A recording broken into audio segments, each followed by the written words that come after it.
The game has changed so much. Players are faster, they're better, they're bigger, they're stronger. They're as good as they've ever been. They're as athletic as they've ever been. The game is fast now.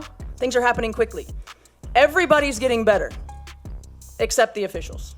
If you wanted a single evening that exposes both the brilliance and the brittleness of the modern WNBA, circle June 18, 2025 in red. Indiana 88, Connecticut 71 was supposed to be a routine Commissioner's Cup qualifier, another episode in the league's feel-good summer of surging crowds and viral highlights.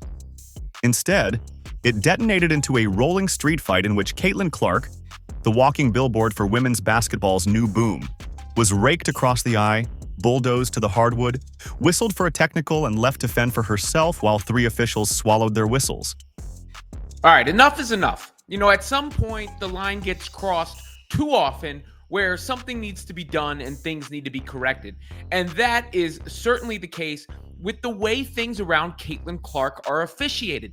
This is a constant problem now. It is something that since the beginning, I've kind of backed off on because physical play is a part of sports. Going after a superstar and trying to rough them up a little bit to get in their head is a part of sports. But when it crosses the line, the referees need to do their jobs. They need to do their jobs, blow the whistle, and officiate properly. What should have been a celebration of a rising super team became a case study in how fast the product can spiral when the people in gray let the temperature boil over. Tension had been simmering for weeks. Indiana, fueled by Clark's return from a quad strain, was jockeying for cup position. Connecticut trailed the standings but led the league in old-school edge, the perfect foil for a fever roster built around spacing, pace, and a rookie phenom who rarely backs down. From tip-off, you could feel the vibe. Hands on hips, forearms in backs, trash talk on every dead ball. Even local broadcast crews flagged the warning lights inside 5 minutes. By the second quarter, Clark and rookie guard J.C. Sheldon were jawing after almost every possession, each exchange ratcheting the physicality a notch higher. Mid-third quarter, it exploded. Sheldon crowded Clark on the wing, her fingers catching Clark's right eye. As the Fever star reflexively shoved Sheldon away, Connecticut's Marina Mabrey sprinted in from the weak side and shoulder-checked Clark to the floor. Cameras captured Clark clutching her face, teammates sprinting in, and thousands at Gainbridge Fieldhouse gasping in disbelief. The refs convened for nearly 4 minutes, ruled it a flagrant one on Sheldon and a technical on Mabrey, gave Clark a tech for retaliating, and that was it. No ejection for the shove. There wasn't an explanation for the tech that she got. I think it was pretty obvious that stuff was brewing, right? When the officials don't get control of the ball game, when they allow that stuff to happen, and it's been happening all season long. All season long. It's not just this game. It's been happening all season long. This is what happens, right? This is what happens. You've got competitive women who are the best in the world at what they do, right? And when you allow them to play physical and you allow these things to happen, they're going to compete. And they're going to have their teammates' backs. From that non-call forward, the game felt less like basketball and more like a powder keg. Shoulder bumps after whistles, players stepping over one another, a collective sense on both benches that the referees had ceded authority. National analysts blistered the broadcast. It is totally their responsibility. If they had taken care of business earlier, we wouldn't be in this situation right now. Veteran commentator Debbie Antonelli fumed live on NBA TV. Social media piled on, with writers from every corner of the sports world calling the officiating an embarrassment and dangerous. Athletes respond in different ways to chaos. Clark responded by winning the game anyway. With 3 minutes left and Indiana nursing a double-digit margin, she sized up Sheldon, stepped back a full 2 feet beyond the arc, and buried a high-arching triple. As the net snapped, she backpedaled, yelling, "Try that again," toward the sun bench, an instant meme shared by the Fever themselves within minutes.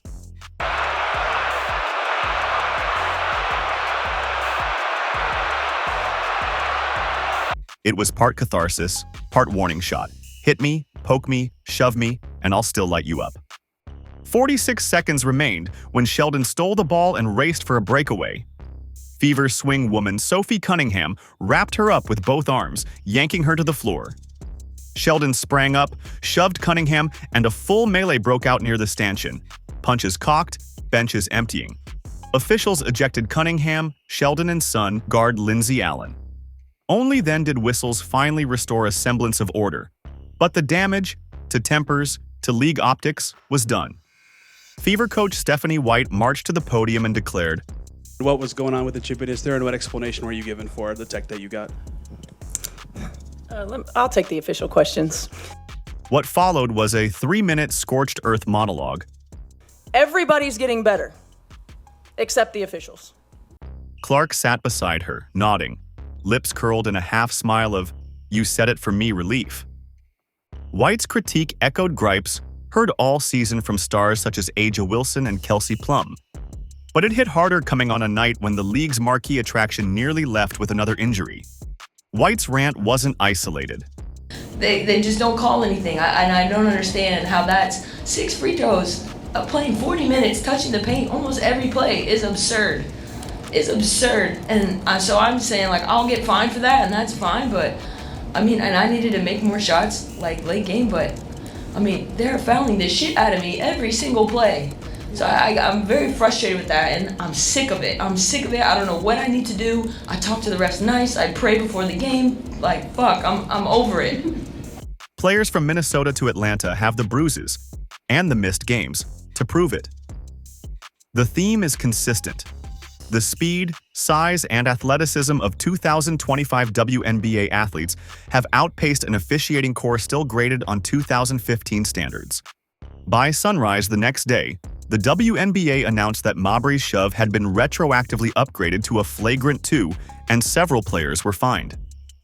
No one was suspended. The statement thanked teams for their passion and promised to review officiating protocols. In practical terms, it felt like a Band-Aid on a compound fracture, especially to Fever fans who watched ticket prices crater when Clark missed 5 games in May. One analytics note: when news of her quad strain hit, secondary market prices for the 4 contests she would miss dropped from an average of $137 to $80 overnight, a 71% plunge. Numbers don't lie. A USA Today analysis showed 20 of the 23 WNBA broadcasts to eclipse 1 million viewers in 2024 featured Clark. Similar patterns are already emerging in 2025. When she sat, local attendance dipped by more than 30%, and national TV ratings fell below half their season average. League owners eyeing a looming CBA renegotiation and expansion fees for the incoming Golden State Valkyries know they're one serious injury away from a revenue whiplash. Protecting star players isn't just a matter of fairness. It's existential economics. What has to change? 5 practical steps. 1. Automatic review triggers for above-the-shoulders contact. If an arm hits a face, replay activates and refs must decide flagrant or play on within 60 seconds. 2nd, expanded officiating pool. The NBA assigns 72 referees to 1,230 games.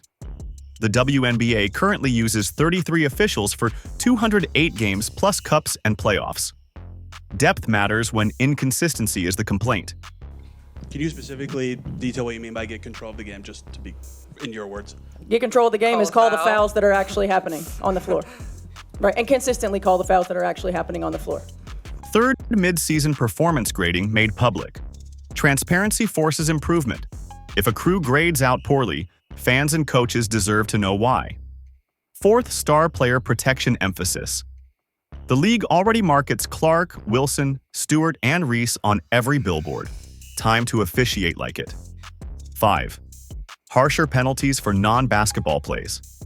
A 2-game suspension without pay for a shove after the whistle would end the debate overnight. These aren't radical ideas. They are industry standards in every major global league that has seen an explosion of athleticism and eyeballs.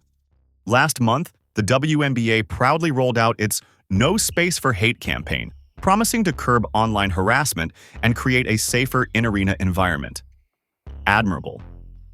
But Tuesday's spectacle showed that the most immediate hostility is happening between the lines.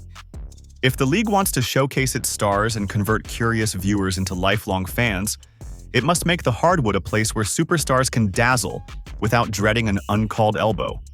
Sometimes a league needs a crisis to get serious.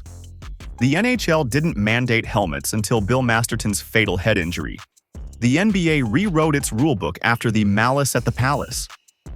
For the WNBA, June 18, 2025 can be that pivot. The night the refs lost control, the coach lost her patience, and everyone else lost their appetite for the status quo. Clark survived the eye poke, the bulldoze, and the tech. The next superstar might not. The time to act isn't October at the Board of Governors. It's now, before the Commissioner's Cup final puts another intense spotlight on officiating. Women's basketball is cresting a wave unseen in its history. Record sponsorships, expansion on the horizon, streaming deals piling up. The WNBA cannot afford to let inadequate officiating become the lead storyline. Fans tune in for Clark's logo threes, Wilson's footwork, Stewart's versatility, Reese's swagger, not to dissect blown calls. Tuesday night lit the fuse. League leadership must diffuse it by empowering referees, clarifying rules, and punishing recklessness.